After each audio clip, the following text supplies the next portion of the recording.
startups, entrepreneurship, starting your own new business. Join me every week as we dive into stories, topics, and advices from the top founders, innovators, the crazy ones, the misfits, the troublemakers. Every Saturday at 4 p.m. I'll see you there. Just how good or how confident or how big we feel about ourselves that, okay, what can I do, what can't I do? There's some things that we just feel a lot as a society. It seems like we feel like, you want to move it? No, I'm good. We don't do much. Or we don't feel like we can't do much. With the number of kids graduating from universities here, because education ultimately is the driver, right, for a lot of this. What do you feel like people can do or people can start doing? I mean, I know we at Rehan School are doing it, but to sum it up in simpler words for people, because a lot of people don't understand what we're doing. You know, who would have imagined that India would have become the most populous country in the world? Right. So I can only imagine, even in a few short years with AI and everything that's happening, what's going to happen to Pakistan. And it's exciting to have fallen in love with the country here. Hello everyone, my name is SaadAhmedAllahwala and welcome back to another startup podcast. Today we're interviewing a very special guest, someone who I've spent about 10 days together with. Have had to bear him for 10 days? No, just we've had a blast. We're going to learn more about him, his experiences, his journey, how he's liked Pakistan, and what kind of opportunities he sees over here for us. We'll try to make it quick. We won't make it a few hours long, maybe an hour. But let's get to meet Dan today. Dan, thank you so much for joining on the podcast. Thanks, Saad. So great to be here. I want to start off from your experiences in Pakistan, but I'm more interested in your journey. Okay. You were just writing this book of yours through AI, and that you have to finish today, hopefully. Imagine writing a book in 2 days or a day. 7/12 of the way through. What? Yeah, 7 chapters out of 12. Oh, yeah, 7 out of 12. Okay. I was like, what kind of maths is that? It's the new math. It's a new math. It's a new meth. But we're writing a book, and then I got to hear about some of his journey, his experiences, how well learned and educated he is also. I mean, this guy went to what I keep on forgetting universities. What's the name of the university? So I went to the University of Pennsylvania for my undergraduate in Philadelphia, and I majored in creative writing. I was in what was called it's an odd name. It's called the Honors English program, but it was actually an intensive creative writing program. Wow. And then years later, earned my MBA at the same school, at the Wharton School, MBA in marketing. And then, 12 or 13 years later, went back for a master's in clinical psychology at Antioch University. I love the face you're making. That's a lot of studying. That's why. It is a lot of studying. But I went back for the master's in clinical psychology because I at the time thought I wanted to become a therapist and work only with kids. And I am working only with kids right now, and I'm glad I earned that degree. But so that's the answer to where I went to school. Exciting. No, I forgot the names, and because there's so many. Oh, 3. It's 3. 300 times more than me. But I'd like to hear about your childhood. So where were you born, and Sure. How was your schooling? Sure. So I was born, my wife and I live in Hollywood, California right now, just actually not too far below the Hollywood sign.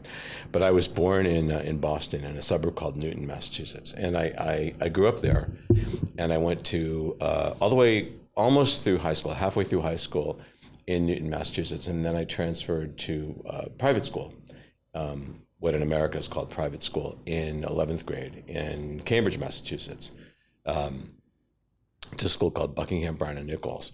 And it wasn't that I hadn't studied hard in public school, but transferring to Buckingham Brown and Nichols, or BB&N as it's called, really whipped me into shape in terms of studying. I mean, it was just a gargantuan amount of work, and it was right on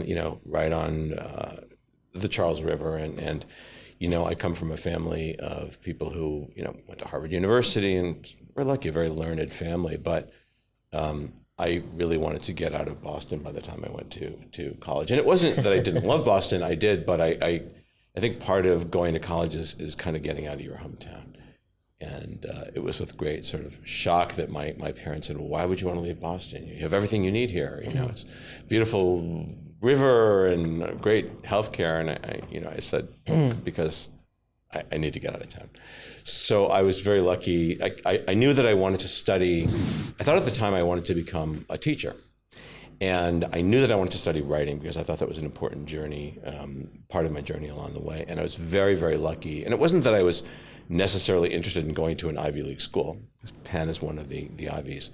But I knew that I wanted to go to the best creative writing program that I could. And I was very lucky to be accepted to Penn and a couple of other schools. Brown was another one of them. And I was all set actually to go to another school, and I visited the Penn campus, and like the kids with whom I work right now, I recommend go to the school, and it's a matter of feel. And I stepped onto the Penn campus, and this is in the late 70s, because I started school in 1978, started college in 1978. And at the time, West Philadelphia, which is where Penn is located, was the Penn campus was and still is beautiful, but the surrounding area at the time was a bit of a war zone. But I knew as soon as I stepped onto the Penn campus, this is the place for me. It's like anything else in life. It's about fit. And I loved it. I was in this writing program. There was a visiting writer program, and at the time, the great Philip Roth, who'd written a number of things, was supposed to be the writer in residence when I came, and he ended up transferring to, I think he went to Princeton, and instead I had John Leonard, who was the head book reviewer for the New York Times. I mean, no slouch. This guy was an incredible teacher for the first year and a half or 2 years of my journey in the creative writing program there. And he just knocked us into shape in terms of writing. We knocked out, I think at the time we were knocking out about 20 or 30 pages of fiction every week. And then in the second 2 years of the program, the renowned Latin American writer and diplomat, Carlos Fuentes, who is just one of the most dynamic people in the world, stepped in, and it was 10 of us. I think it was 10 of us, many of whom I'm still very dear friends with, and one of whom is the mother of one of my mentees. We'll get into what my business is later. In the rare books library of the Penn, the rare books section of the Penn Library, writing 50 pages of fiction a week, which is a lot of fiction. And not using AI. There was no AI in those days. Or there was AI, but it was in the labs of MIT, and it was just early generation code. So like 4 decades ago? We were writing, 4 decades ago, there was AI? There was experimental AI going on, as far as I know. I mean, it was probably written in, Pascal or Fortran or some obscure, now obscure language, but there was. And in fact, at Penn, I think the first room-sized computer, UNIVAC, unless I'm mistaken, I used to give tours at Penn. UNIVAC was there, and it was this gigantic room full of vacuum tubes. And it was quite something to see. Was invented or put into place at Penn. So I went there because of that, but it was very much a liberal arts education. I took classes in astronomy and psychology, a lot of psychology, and religious studies, and as much as I just tried to learn as much about the world as I possibly could. But coming back to my childhood, because this has come into play while I've been here in Pakistan, I had two great loves in terms of things that I occupied my time with. And one was singing and piano and music. And my grandmother was a concert pianist, and she played with what I think was then the Boston Philharmonic, and Rebecca, her name. She could read music, and she was a very trained pianist. And I didn't have the discipline to learn music. Even now, having played all my life, I cannot read a note. It's just squiggly lines on a page for me. But I inherited her. I think it's perfect pitch. I can hear something and play it. And some people say, oh, it's a gift. But, much like you're a podcast genius and your brother Mikhail is a cooking genius and everybody in your family's got that, I can just sort of hear.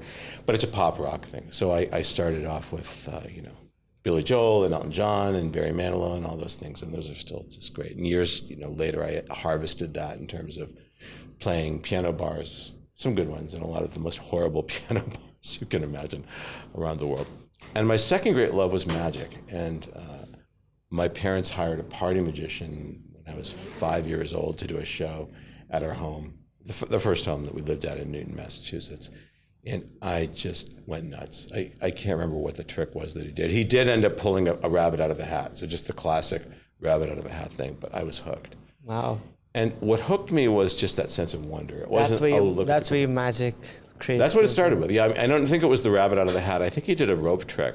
Huh. He just did one of these things where he cut a piece of rope and it just magically, mended together. But it was that sense of wonder. It was that what if we could, like, just that magic that kind of inhabits the universe. And we've talked about that before, and it came into play, and something that we turned into a workshop yesterday at Rayhan School, and that'll probably come into the fabric of this podcast later on. And magic, so that was an early love of mine in my life, and I was lucky to be mentored early on in life. My very first mentor was John Ripley, who I'm sure is long gone. He was in his 70s at the time, and he was my woodworking teacher. I think again when I was like 5 years old, and the first piece I ever made with him, I was a terrible woodworker. I think I made a birdhouse that fell apart right away. But it was this little piece of wood that we put together on a lathe, and I held crayons against it, and it was just this sort of piece of wood with colors on it, and I gave it to my father, and he called it his color wheel. And I have it today. I actually have it with me in Pakistan. I carry it with me everywhere I go because my dad carried it with him everywhere that he went on trips. My dad was in the business. He was a stockbroker in the beginning, and then he bought and sold companies.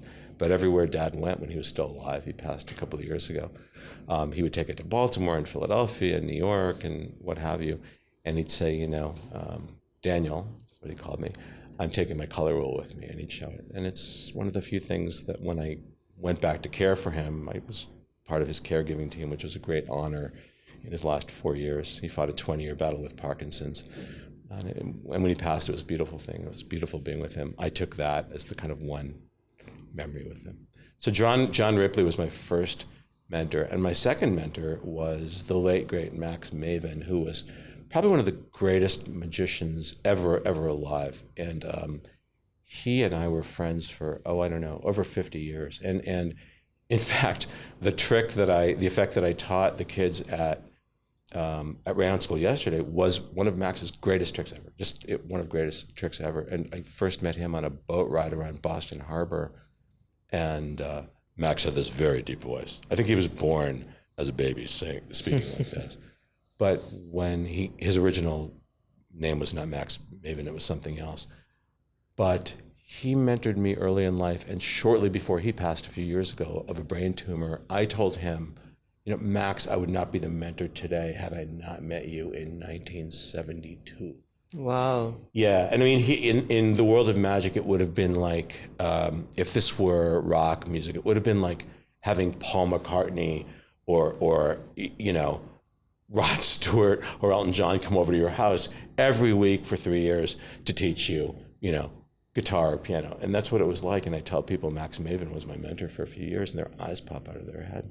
But it was, and this will come into play later, but having studied psychology, I'll quote the great Carl Rogers, who said, the secret to being a great psychologist, or in this case a mentor, which is what I do now, I'm a mentor for exceptional kids, and I take them from exceptional to unstoppable. And I'm proud to say that my newest mentee is your brother, Mikhail, who is just not just a chef extraordinaire, but just a brilliant thinker when it comes to food and entrepreneurship.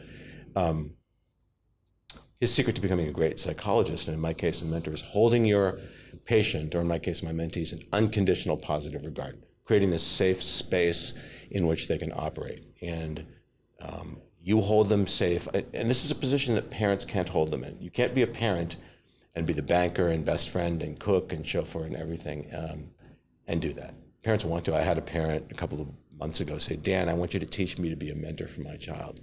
And I said, I can do almost anything. I can't do that. That's the one piece of connective tissue I can't give you. And in a world in which it's becoming harder and harder to be a teenager, it's just harder because we all want to be listened to and we all want to be heard. And you're an extraordinary listener because this is what you do. I think you're hardwired to be that. But it's really rare to be listened to. As a little child, you're listened to a lot because you're cute and you're small. But as a teenager, you're not as cute and you got pimples and you're growing up and you're going through that adolescent thing.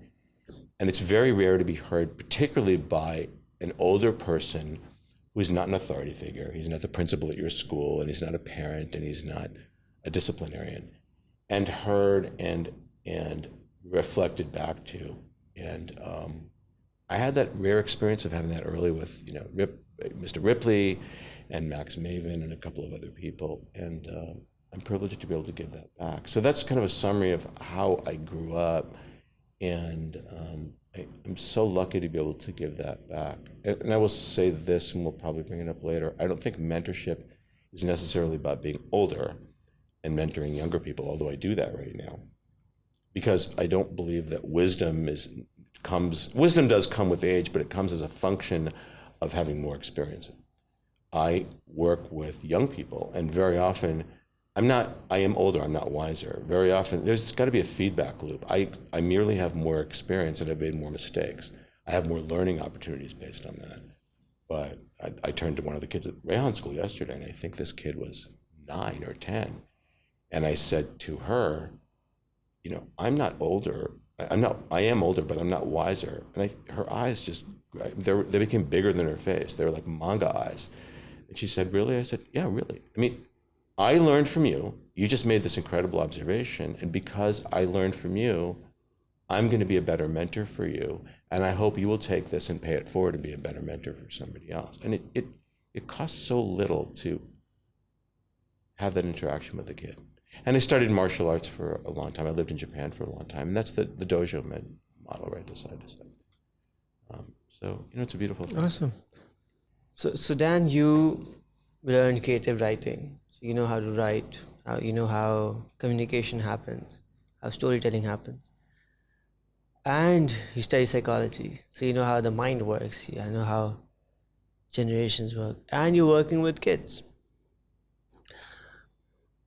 We see only something that I noticed yesterday in my family even. The age of teenage, as you mentioned, people aren't cute. They aren't heard. But they've learned most of their principles. So they're the most curious, they're the most excited. I know the time I was most excited was my teenage. Sure. I started with 4 different businesses. I tried to do so much. Even with my cousin, every single time we'd sit together, the one who got married, Yusuf. Right. Every single time we'd sit together, we'd explore a new business and we'd actually start doing it. So we oh my God, on Tariq Road, there's no car parking lots. Let's make a cardboard one. And we actually made one. Sure. Okay, I want to own a F1 car. We made an actual model of the F1 car from cardboards. It was red. I could sit in it. It was huge. Oh, you built it was a full scale model. All right. And it was 2 days. We bought a bunch of duct tape, spent all of our savings. We were okay, we need iPads. We never got pocket money. Okay. So we were making a model. I used to sell cakes. So we were okay, come partner with me. We will sell more cakes. You will do this. I will do this. And then we will make more money and then get an iPad. Because we wanted an iPad and our parents wouldn't get us one. So things like that happened in our house. But I also remember me being maybe an exception in my house in a lot of cases. A lot of I see Mikhail, he sometimes it looks like he feels that no one's talking to him and there's a big gap. So with a lot of teenagers, we see that. What is a way? I know we only talk about startups and businesses, but this is also a business that could come up. You make money off of, not off of, but working with and facilitating a lot of young adults in the making. What are some solutions that people can implement with their kids around them, or keep in mind when they see teenagers, because I think they're almost more than 1 billion teenagers in the world now. So it's almost everywhere. There are many. Yeah. Yeah. So it's a lot of teenagers. It's in every town. They're everywhere. They were you. Yeah. So how do we actually talk to teenagers, because the puberty is hitting, there's so much happening that I mean, you were a psychologist. I don't know anything compared to you on this topic. So what seems to be some of the solutions that we can implement that makes them more productive and more curious? And Sure. So let me correct two things. I want to correct something that I said before. It's not that teenagers aren't cute. They're very cute. No, they're cute, but they're cute. They're not as cute and listened to as when they're little. Yeah, they're always frustrated. Well, it's a frustrating time. I mean, there's a lot happening physically, physiologically to them too. Puberty is a difficult time, and there's a lot chemically going on with them. And there's that neuroplasticity of the teenage brain. That teenagers' brains are hurtling forward at 20 or 30 or 40 times the rate of an adult brain. They say that the adult brain doesn't mature until the age of 25.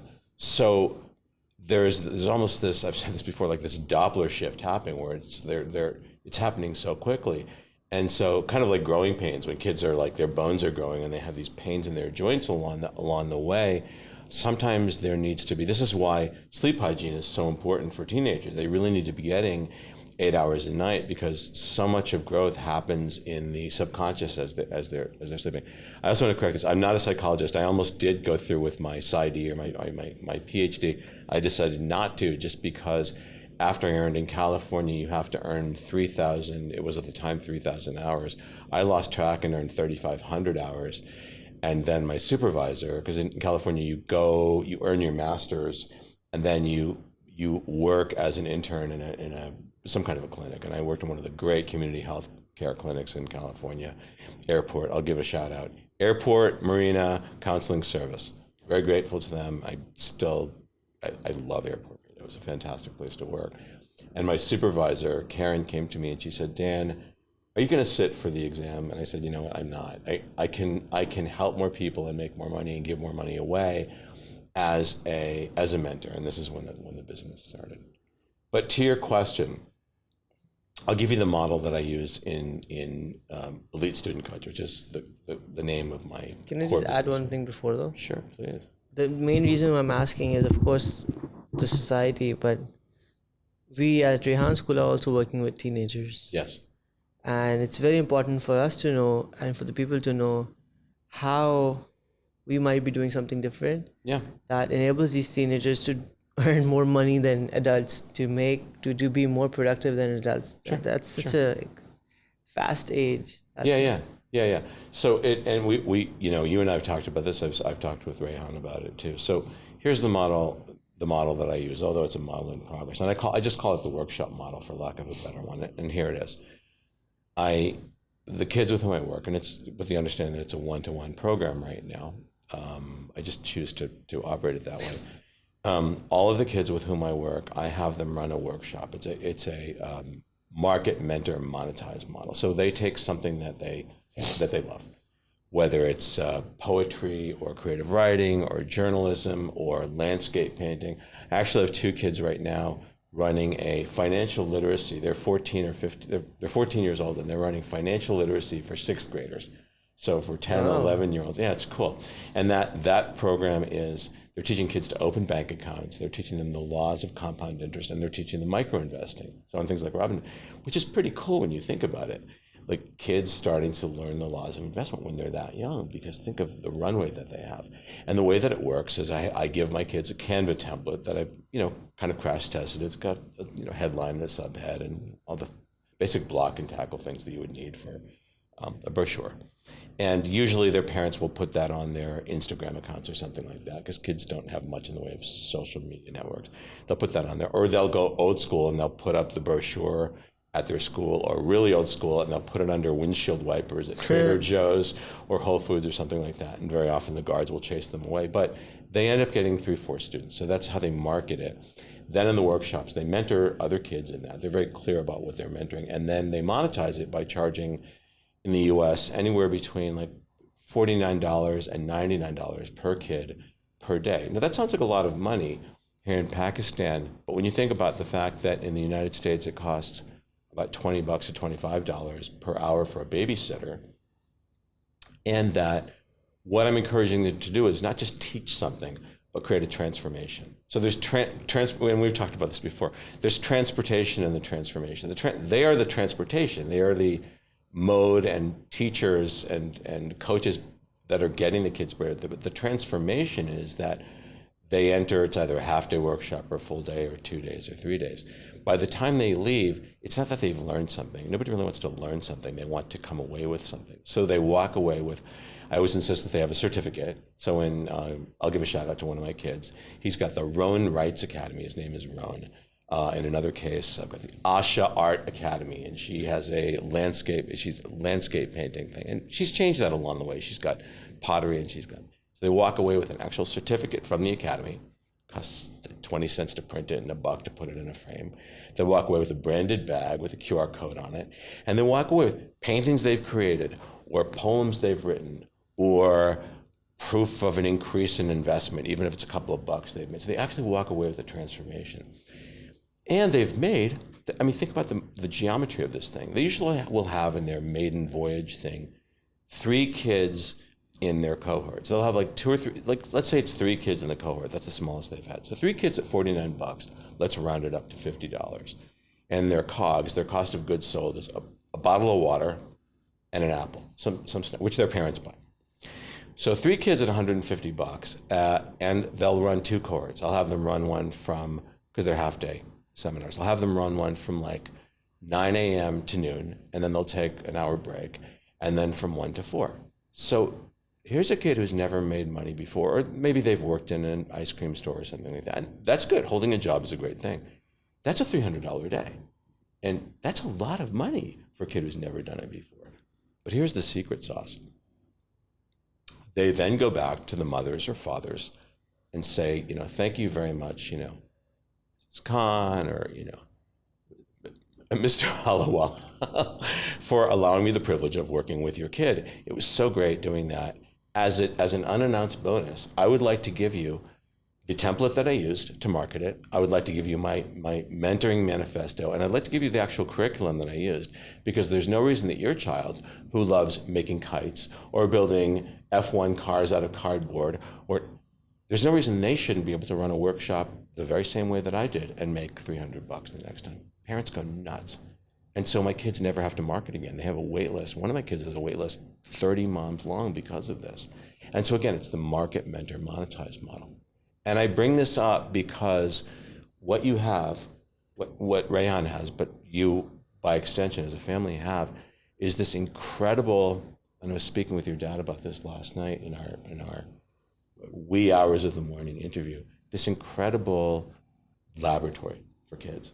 And it's AI driven, but there's no reason it can't integrate with something like this. All the kids there are interested in something. Yesterday they were interested in magic, but I ran an improvisation workshop for them last week. They're all fascinated with something.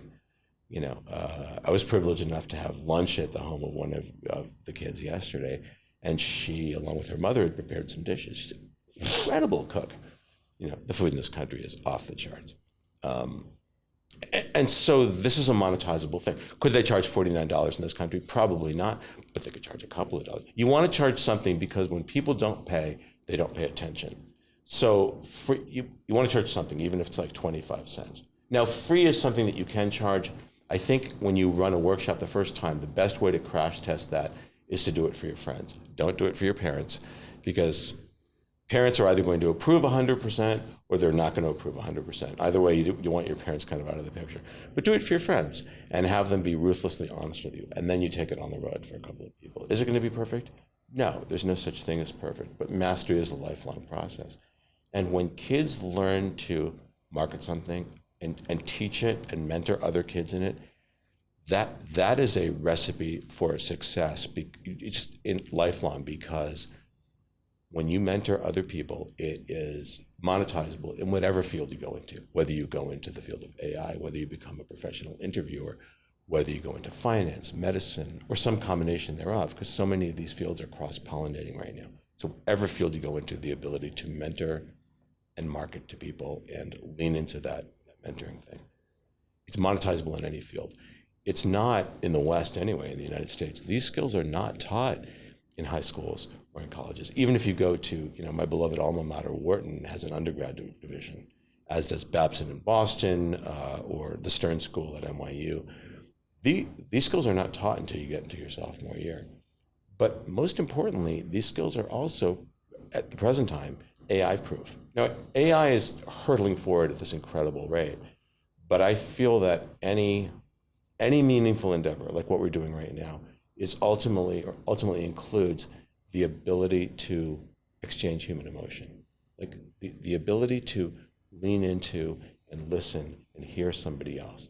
And AI is pretty close to simulating that.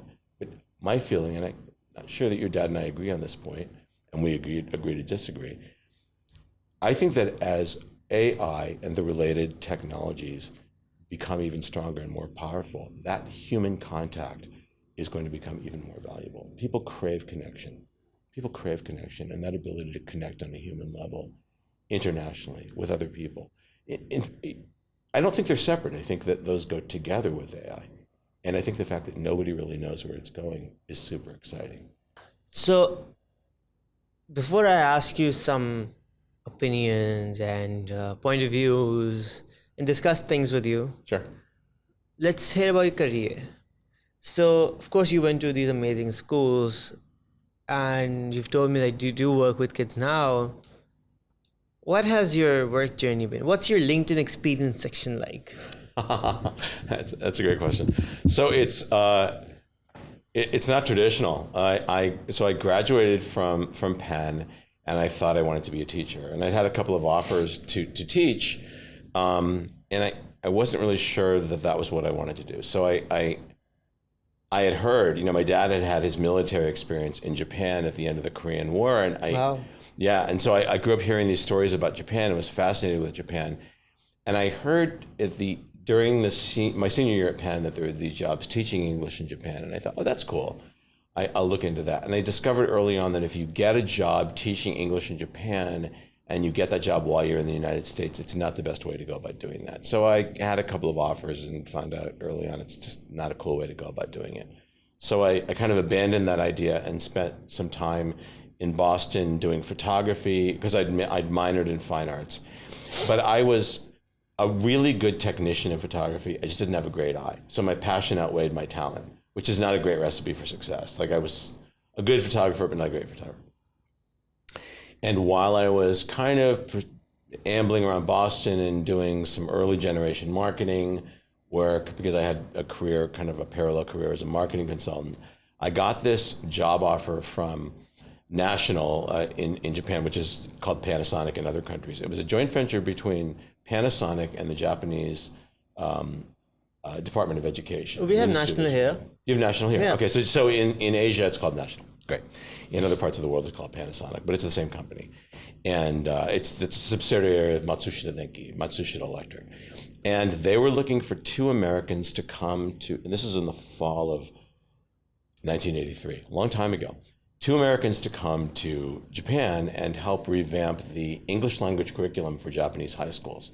Now in Japan, much like in Germany, from the very tippity top of the country, from the top of Hokkaido to the base of Kyushu, much like from the top of Germany, all the way from Kiel, all the way to the base of below Munich, yeah. The high school curriculum is the same, which makes a lot of sense, as opposed to the States where every state and every city has a different thing. So it's very standardized.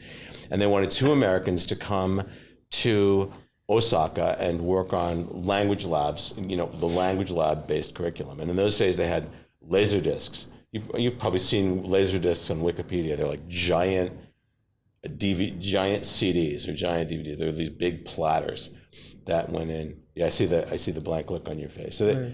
Is it the one with the big speaker? No. Yeah, laser discs were, just imagine a CD, but like the size of an LP. Okay. So laser discs same function. Same function. It just held, well, in those days, more data. Right now, it would look like a very small amount of data.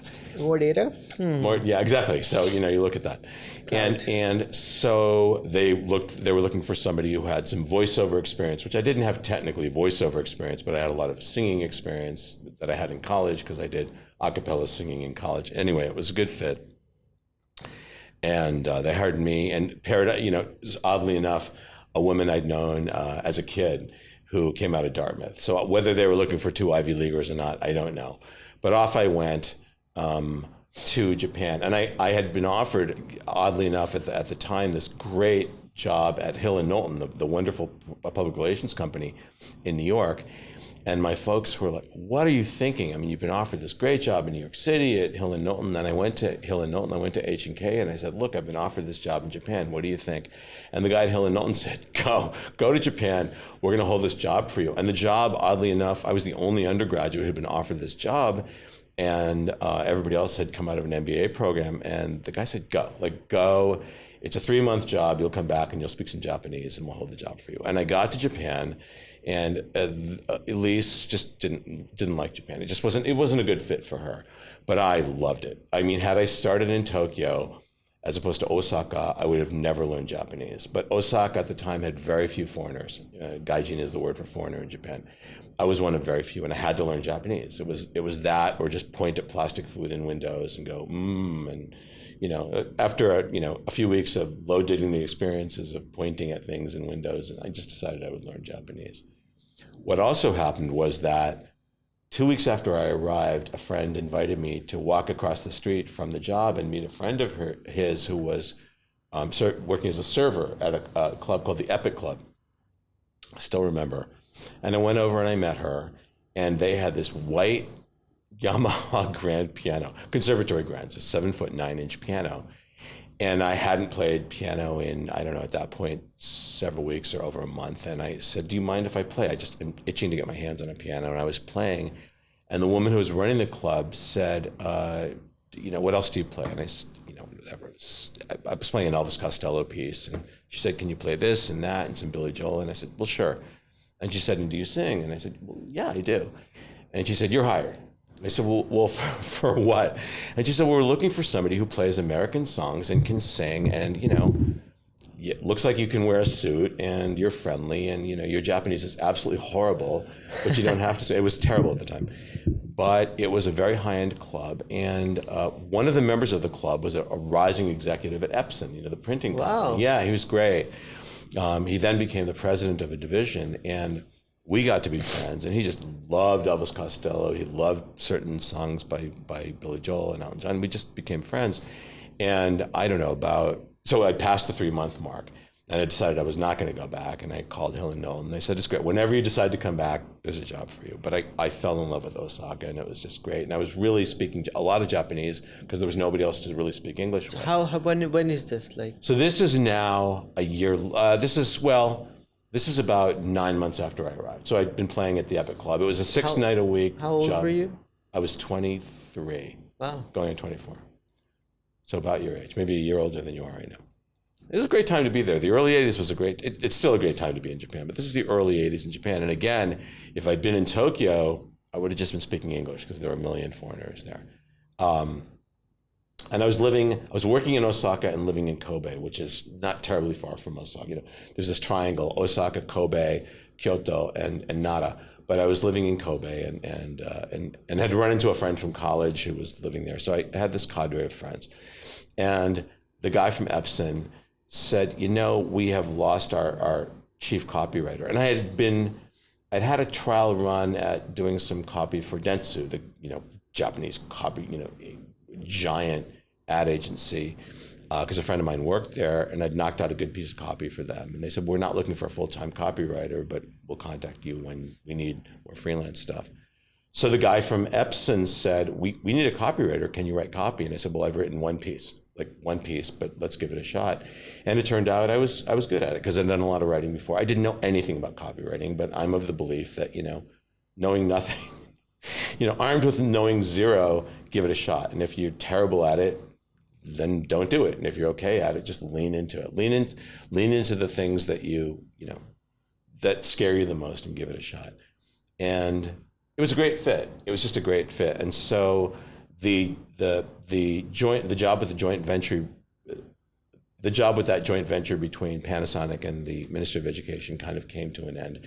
And I'd done a lot of work with them and helped develop the curriculum. It really wasn't an English teaching job, but I'd done some tutoring for top executives at Matsushita Electric and done some work with them. They were wonderful people. It was really mostly refining their presentation skills. And I went to work for that Epson subsidiary.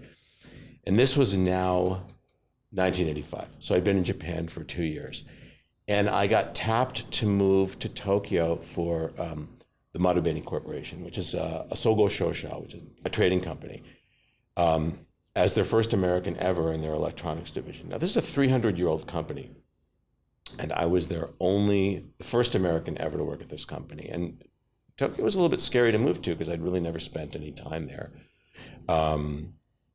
But I had a girlfriend at the time who lived there and was going to school there. And she said, give it a shot. Like, come, Tokyo is a very different thing. And at that point, my Osaka Japanese was good. And I didn't know that Osaka male Japanese is quite different from Tokyo male Japanese. It's the same language, but the pronunciation and certain approaches are different. So I took the job with Marubeni and moved up there, and I was the first American ever to work there. And there were two people who spoke English. One was the president of the company, the other was my kacho, which means section chief. And it was a really Japanese company. There was, the floor was organized with the section chief over here and the head of the department over here, and it was. I was really a Japanese member. They said, do you want to move into the dorms with all the other people? I said, no, I'm going to have my own apartment. I drew the line at that and had, that boundary. But my boss came to me the first day, my kacha, Mr. Tani, who's a dear friend for many, many years. And he said, your Japanese is so, we're not used to white people speaking Japanese at the level you do, but you have to learn to speak proper Tokyo male Japanese because your Osaka Japanese is so, it's like it's scary good, it's so on. But to Tokyo ears, Osaka male Japanese sounds like what to New York ears would be like deep South. Like it would sound like what, West Virginia or like deep South Texas stuff would be. So, okay. So is it deep? It was just a different accent. I mean, I learned my Japanese and The Japanese you were speaking in the elevator, it was like the villain Japanese. Yeah, I mean, some of the members of the Epic Club were. Okay. Anyway, without going without too much of it. Gotcha. But I'm not bragging about my Japanese. I only spoke it for a long time. And unbeknownst to me, some of the guys who were teaching it to me were trying to teach me some real slang that I probably shouldn't have learned and then used on a regular basis when I went to Tokyo. But at the time, and there are a lot more gaijin, a lot more foreigners now who speak Japanese. At the time, there was this odd phenomenon. This is the 80s, the early to mid 80s, where, and again, this has changed, I don't want to cut you short, but we are almost in an hour. Let's go. Keep on going. Huh? No, just finish this part and then. I mean, there was this phenomenon where if you were non-Asian and you were a white guy and you spoke Japanese, I'll give you one example of what happened. I was on the phone once with prospective clients, and they came into Tokyo to visit, and I came down the stairs at Marubeni and met them, and the tea lady came and served us tea, and I had this little polite chit-chat about the weather, and they said, "This is great to meet you. Can you bring down the guy we talked to on the phone?" And I said, "Well, that was me, and we're speaking Japanese during this conversation." And they said, "Well, that's not possible. He spoke Japanese." And I said, "We've been speaking Japanese for the last 20 minutes." And they said, "But you're a white guy. You can't speak Japanese." And this is no insult to them. It just was how it was at the time. It was kind of cracking their code. But this was one of the great joys of living there. It was just just every day I woke up realizing that I knew less. And this is part of the philosophy that informs who I am now and the way that I work now. Every day I realize I know less. So you went to Japan. What did you do next? So we were importing American software into Japan at the time. And this is at a time when the American president was screaming, Japan doesn't buy American goods and American software and American tech. And at Marubeni, we were selling millions of dollars of American software. And one of my clients was an American, what was then called CAD/CAM software, computer-aided design software for the aircraft industry and for cars. And I went back, I was accepted to the Wharton School. I never in my wildest dreams thought that I would get an MBA when I was an undergraduate. You might have asked me, "Dan, do you think you'll wake up the head of a dinosaur tomorrow?" It would have been the same answer. But I was accepted, and I decided to come back to Boston, hang out with my folks for a week or two, and then come to California and learn how to surf. The day I got back, this company, which was based outside of DC, said, you speak pretty good French now, because I'd studied French as a kid, and we'll put you through Crash German, and we have a distributor in Europe. We'd like you to go to Europe for the summer, help open this distributorship, and then we'll pay you as a consultant during Wharton. So I did. I went to Switzerland for the summer and helped open this distributorship, and that I did on both sides of Wharton. Helped pay my way through Wharton, in addition to a teaching assistantship while I was at Wharton that turned into a teaching position. So the reason I'm telling you the story is that you never know. Just one thing leads to another. And you lean into that. But you've had an open mind, so. You have an open mind, and you lean into that, I think, as I said to your father, the terrifying beauty of not knowing. Yeah, that's our way of life. Yeah. I'd never know what's going to happen next, because we really don't. Exciting. So you've had an exciting journey. Very, very exciting. And this guy should really have a podcast of his own, because he has so many stories. Every single time we talk, there's something new. But in his favor, it's only been 10 days, so it is a long way to go to really know. Coming up on 12, but we're rounding to the nearest 10. So. Yeah, you ran it all. And I'm sorry to be leaving. I mean, it's I know, but we'll come see you. I'll come see you. Oh yeah. I was supposed to be in California, in LA next week. Oh, okay. You don't know what you don't know. So, you spent time in Pakistan. It's 12 days. And you've been here before for Future Fest, where Mariam did your podcast. I didn't get the chance. So this is my chance today. And I want to know Okay, so I can talk about a lot of things. There's a lot to ask. But one thing I shared with you the first day you were here, that I feel, which is missing in the community here, in society overall, whether it's the elite or whether it's the poor, is our confidence level. In Urdu we call it khudi, just how good or how confident or how big we feel about ourselves, that okay, what can I do, what can't I do? There's some things that we just feel a lot as a society. It seems like we feel like, you want to move it? No, I'm good. We don't do much, or we don't feel like we can't do much. But if you go abroad, at least with the community I've met, or with the community people usually meet, people think, okay, they can do it, or I can't.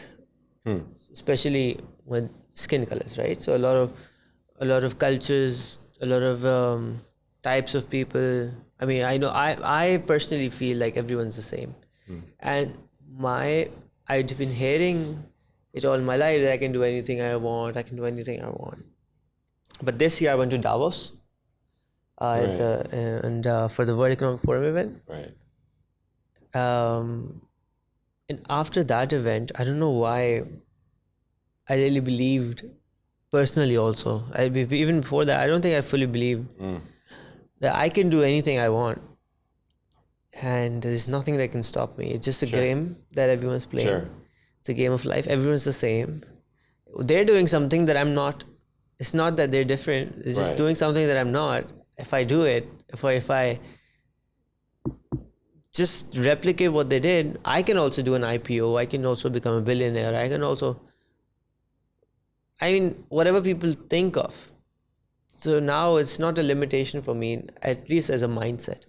But what do you feel like people can do, or people can start doing? I know we at Rehan School are doing it. But to sum it up in simpler words for people, because a lot of people don't understand what we're doing. And we've been telling people the same thing for a long time. But me being a son of my dad's, even I didn't believe it. Right. Until only recently. So what can people do to feel, okay, I'm a global citizen, I can do anything I want? Going to Davos isn't something big, or traveling 22 countries. I'm still the same person. Sure. You've been to so many more countries, but you still person. You drink the same water. Right. You might have a little different bacteria inside you, which is why you do when you go to any new countries, new bacteria, but you just you deal with it. It's not that you're a different human being. No. Different molecules from the bacteria, but it's the same thing. And I haven't been to that many. I mean, for a guy your age, you're 22, right? Yeah. 22 countries. 22 countries. So you add a country every year. So it would be my age. Next year, hopefully, it's double though. It's right. So by the time you're 40, it's going to be. I mean, if at that geometric progression, that's more countries than exist. I think at least 30. By the age of 30, I should have traveled all the countries. Right. Well, I mean, if at the rate you're going, it'll be other planets because you'll run out of countries. Oh yeah, no, I was at a wedding only 2 months ago, and people were discussing about global warming and everything. Right. And I was like, dude, that's a you problem. I'm going to Mars, and people were laughing. I was like, I was confident. I'm going to Mars. Well, I mean, absolutely. And I mean, you're touching on something really important, which is that, look, Musk has his own rocket, right? And Branson has his own. He can build a rocket. Why can't I? Well, that's the thing. I mean, who would have thought? You go back 10 years ago. You go back to Jeff Bezos, right? And so there's that great picture of Jeff Bezos when he first started Amazon. I remember I was working for a company. I was working for Quarterdeck, which was one of the darlings of NASDAQ back in the 90s. When, the 90s, the mid-90s, where if you could say the word between the mid-90s and I was their director of marketing communications, which is a great time to be in marketing. Between then and 1999 and 2000, if you said the word internet, people just threw money at you. And there's that great picture of Jeff Bezos working in his garage with, on a piece of cardboard it said Amazon. Yeah, I saw the movie. Yeah, I mean, who would have possibly imagined? And it's look at what they're doing. So you look at that, and it's like dare to dream. It's not just dare to dream, but dare to dream and take action. Because there's a difference between dreaming and saying, wouldn't that be a good idea, and taking action. And take that imperfect action. There's no such thing as perfect action.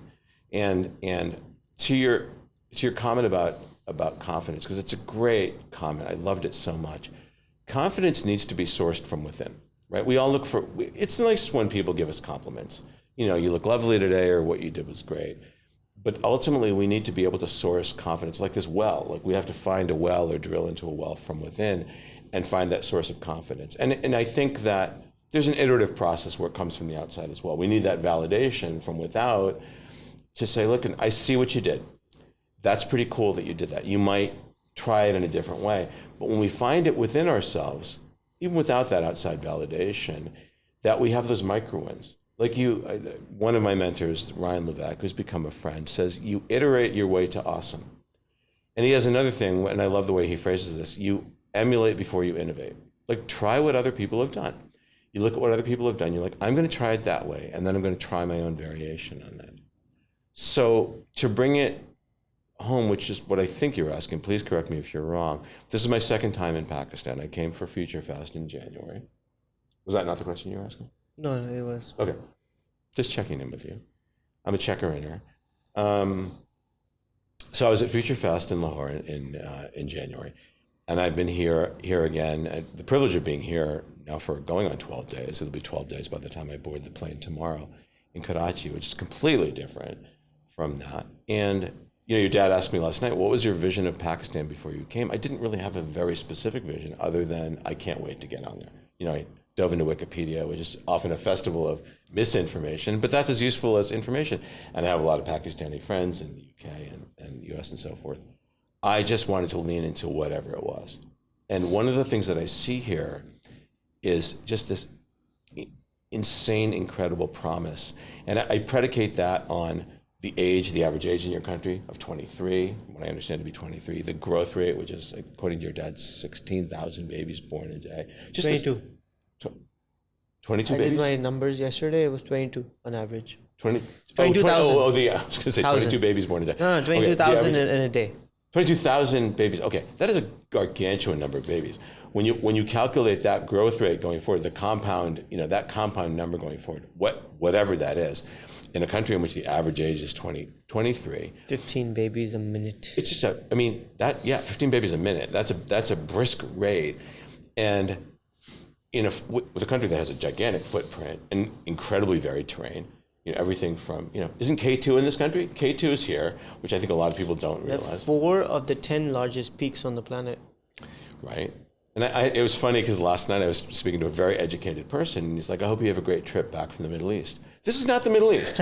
We're in, but I mean, again, there's Asia. We are in South Asia. Asia, sorry, not right. South Asia. We're in South Asia. We're in South Asia. So, but again, there's this misinformation. And I think this vision out there. But whatever that vision is, I've been fortunate enough as an outsider to come in, and just to kind of as a callback to what I said before, I have this privilege of being able to see Pakistan from the outside, much like a mentor is able to see my mentee from the outside. I've got this privilege to be able to say, like, this is what I see. I may be completely wrong in what I see, but being ferried along, over this incredible 12 days and seeing wedding hall after wedding hall, and just the opportunity there. I mean, wouldn't it be great to bring people in for weddings, and not just weddings, but entire adventures along with that, or to interview more people, because interviews aren't just the art of interviewing people. You can write, when you celebrate other people through interviews, you can create books out of those, right? People love to be listened to, or just anything. There's such incredible promise here, and such entrepreneurship. Because I was riding along with your sister yesterday on the way back from this magic and storytelling workshop that I was fortunate enough to run at Rayhan School. And there's a university.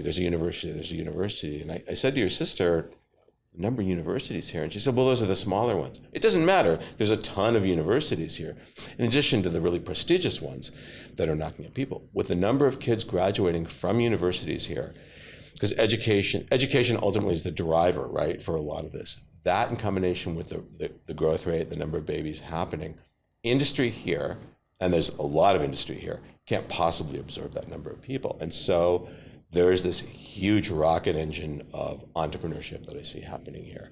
Who would have imagined that India would have become the most populous country in the world? Right. So I can only imagine, even in a few short years with AI and everything that's happening, what's going to happen to Pakistan. And it's exciting to have fallen in love with the country here,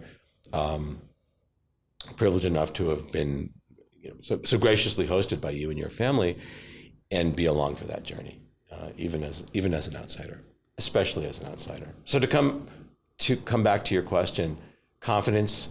I like to be able to kind of reflect back on that confidence, and I'll go to a comment that I got the other day, because everybody here asks, "What do you think about Pakistan?" And I think there's a lot that I've seen that there's a lot to be confident about. I see people starting businesses all the time. It's just teeming with people in these tiny little businesses that are starting. And there's a lot of a sense of wonder. There's that ABC, not the ABCs that you learn in school, because Rayhan School is not subject-based, but my own version of ABC, which is always be curious. There's intense curiosity here about who are we as Pakistanis, and what do you think of who we are? And when you are curious, that opens up just the rest of the world. So I'm thrilled for who you are as a people. I'm thrilled for the opportunity to come back again here and be of service, and just thrilled for the opportunity to watch how that unfolds over time. I still feel like your answer was a bit vague.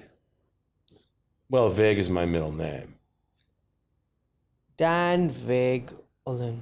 Dan Vague Ulin. Well, Ulin, sorry. So let me ask you a question. Let's reverse roles. Can you clarify your question? Can you reframe your question for me? The mindset in someone believes that, okay, I can achieve anything that any other person on the planet can. How does one achieve that? One achieves that by adopting the attitude that I have to self-advocate. Okay? I have to self-advocate. I have to ask. I have to put myself in situations other than the one that I'm in. Okay? And force yourself to be in places that you don't like. Very often, there's this great saying that very often going to places you don't want to go to with people you don't want to go with at the time you don't want to go to is the best time to learn something. Well, very often it doesn't have to be that, but get outside your comfort zone and ask and self-advocate. And in your case, that's traveling to other countries and putting yourself in unfamiliar surroundings and just finding out what you're made of. I know I use this quote all the time, but it's very apt. And And one of my great sports heroes is Wayne Gretzky, who said, you miss 100% of the shots that you don't take. And it's true. Take that shot. You never know. You're never going to know unless you take that shot, unless you ask somebody, can I come work for you and give this a shot? Or can I, look, you built an F1 car out of cardboard. Can I do that? I won't know unless I try. Because there's something, your dad phrased this so beautifully the other day. If you have an idea for a business or a product and you don't take action on that idea, give it to somebody else, It's such a beautiful thought, because very often we have these ideas, and they don't have to be entrepreneurial. It could be, I want to go meet that person, or I want to ask that person out for a date, or I want to build this car. I want to just try something, and then we let it go because we're like, I'll do that later. No, take action now. Imperfect action now. Even if it's in the case of the F1 car, let me go grab that roll of duct tape and put it on the table so I don't forget to do that. So take that action, get outside your comfort zone, and do something that is going to take you one step closer to trying that. And if it fails, it's an opportunity to try something else. Edison used to talk about, and I'm going to butcher the phrase, that his failures in the course of finding the right filament for a light bulb were just steps along the way to the success. It wasn't that it was a failure. It was just, I got one step closer to creating that light bulb. Get closer to creating that light bulb, by taking as many, fail as much as possible. I know Will Smith got a lot of bad press for what happened in the Oscars a couple of years ago, but he's got this great video that's on YouTube. Fail often and fail forward. And fail as much as you can. Failure is very underrated.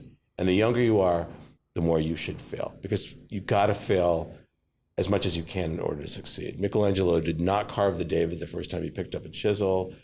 Nobody who's a huge success ever succeeded without failing. And lean into, again, I've said this before, lean into the things that terrify you the most. That is the best recipe for success, in my opinion.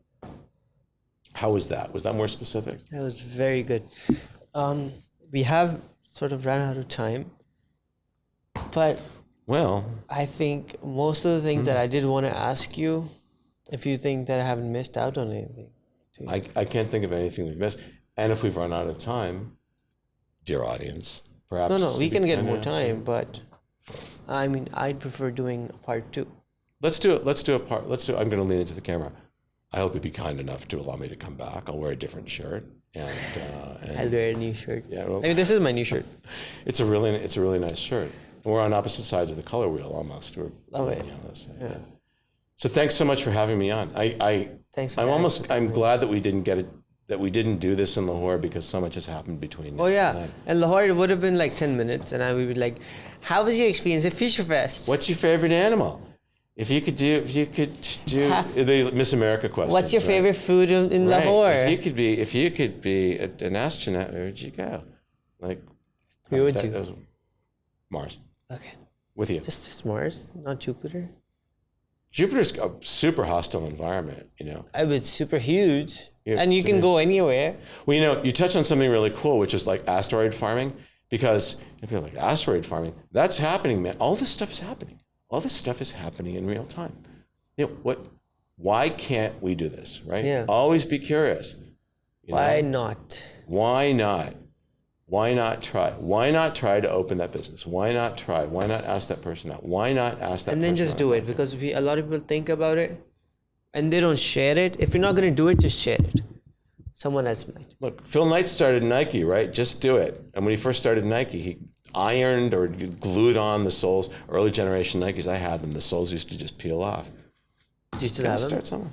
Did I what? Do you still have them? No, they fell apart a long time ago. But I have a lot of Nikes. I actually remember my dad had these Nikes, and they were like my second. I only had one Nikes and one good shoe. I was like, no, I want another one, and I found this in this old cupboard of his. And I wore it, and I went out, and it fell apart. Yeah, they fell apart. They have these waffle soles, but they were glued on. But look, I mean, they all started somewhere, right? And now, here's the thing: old things become new. So the retro Jordans and all that kind of stuff. The magazine, the menu that you brought, even I brought something out of a restaurant. Then someone, when they were building it, they probably like, okay, let's Right. just make a menu. Right. This guy here is collecting menus. So anything is worth it if you market it and sell it properly, I guess. Because the way that people have sold LA, I mean, everything in LA, you go to LA, it's not as exciting as it is from people's minds and from everything that people share about. It's just storytelling, I guess, and it's the way they market it. It is storytelling, you know. And Ran and I were talking about this the other day, and Ran said, I read an article recently where a billionaire said the most valuable skill you can have right now is storytelling. You want to be a billionaire, learn storytelling. And we are hardwired for stories. Ever since we were sitting around as primates banging rocks around campfires, like we've told stories. And that's really it. Like we are in the process of telling stories. And we'll finish with this. There was a great movie that came out 20 years ago called Inception. And in Inception, which was about invading other people's dreams and changing things, the DiCaprio character says in the beginning that the hardest thing to remove is an idea and a memory. Like you cannot remove that. And when you plant a memory in somebody else, because we are memory-making creatures. We're here. There's always more money. There's always more money. You can always attract more money, but you cannot get more time. And I will never forget today. I will never forget today in this wonderful time we've had together. But we are memory-making creatures. We are here to create wonderful memories and experiences for ourselves and others. And when you can do that, you know, I bring this quote up a lot, but it means a lot. The great Zig Ziglar, who was one of the most wonderful motivational speakers in the world, said, you can have anything you want in life if you help other people get what they want. Go find a problem that other people have, give the market what it wants, and you can really have anything. And a lot of that involves give them that experience, right? Give them that memory. They will never forget you. It's an old showbiz adage that says, they'll never remember the magic trick you did. They'll never remember the song you sang or the dance you did, but they will never forget how you made them feel. And I'll never forget how you made me feel by having me as a guest on your podcast today. Thanks so much for coming to Pakistan on this man. podcast, spending time with us in our home. My great pleasure. And just, again, spreading happiness so much. Thank you. You've done the same for me. Thanks, man. Startups, entrepreneurship, starting your own new business. Join me every week as we dive into stories, topics, and advices from the top founders, innovators, the crazy ones, the misfits, the troublemakers. Every Saturday at 4 p.m. I'll see you there.